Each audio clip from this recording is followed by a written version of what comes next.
మనం ఏ యుగంలో ఉన్నామంటే పచ్చి అబద్ధాల యుగంలో ఉన్నాం. ఈ అబద్ధాల కోసం సోషల్ మీడియాని ఎలా వాడుకుంటారో ఆ యుగంలో ఉన్నాం. ప్రస్తుతం బెంగాల్ ఎలక్షన్స్ ప్రజలందరూ చూశారు. మమతా బెనర్జీ అరాచకాలు, వాళ్ళ పార్టీ వాళ్ళు చేసినటువంటిది. కేంద్ర బలగాలను పెట్టిన కేంద్ర బలగాల మీదనే దాడి చేశారు. కొన్ని నియోజకవర్గాల్లో పోలింగ్ బూతులలో చివరికి బీజేపీ వాళ్ళకి సంబంధించిన సింబల్ మీద స్టిక్కర్లు అతికిచ్చి మరి దందా చేశారు. స్వయంగా మమతా బెనర్జీ తన కారులో గూండాలను పెట్టుకుని తిరుగుతా బూత్ దగ్గర బెదిరించింది చూశారు.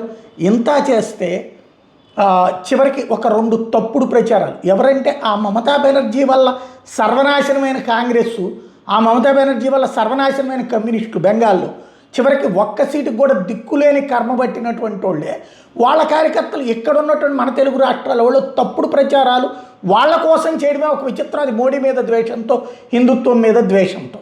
అందులో ఒక ముసలి ఆయన చనిపోయారు. 80 ఏళ్ల వయసు కలిగినటువంటి వ్యక్తి ఓటేసిన తర్వాత యువతలకు వస్తూ గుండె పట్టుకుని ఉన్నటువంటి సీసీటీవీ ఫుటేజీలో ఉంది. బట్ అతన్ని కొట్టి చంపేశారు అన్న ఒక ప్రచారం. అంటే ఇలాంటి తప్పుడు ప్రచారాలతో భారతదేశాన్ని స్వతంత్రం వచ్చినప్పటి నుంచి ఎట్లాంటి తప్పుడు ప్రచారాలు చేశారో అట్లాంటిది. అట్లాగే సామాన్యుల్ని కొడుతున్నారు అన్నటువంటి ఒక వీడియో. దానికి ఇప్పుడు బంగ్లాదేశ్ వీడియోని తీసుకొచ్చి చూపెట్టాడు. ఇది చూడండి ఆ మధ్యలో. దీంతో కేంద్ర ప్రభుత్వానికి సంబంధించిన ఫ్యాక్ట్ చెక్ ఈ విషయాన్ని చెప్పుకోవచ్చు. బంగ్లాదేశ్ వాళ్ళను కొట్టిన విజువల్స్ని చూపించి భారతీయులదని చెప్పగలిగారంటే వీళ్ళు ఎలాంటి దరిద్రుల్లో అర్థం చేసుకోవచ్చు.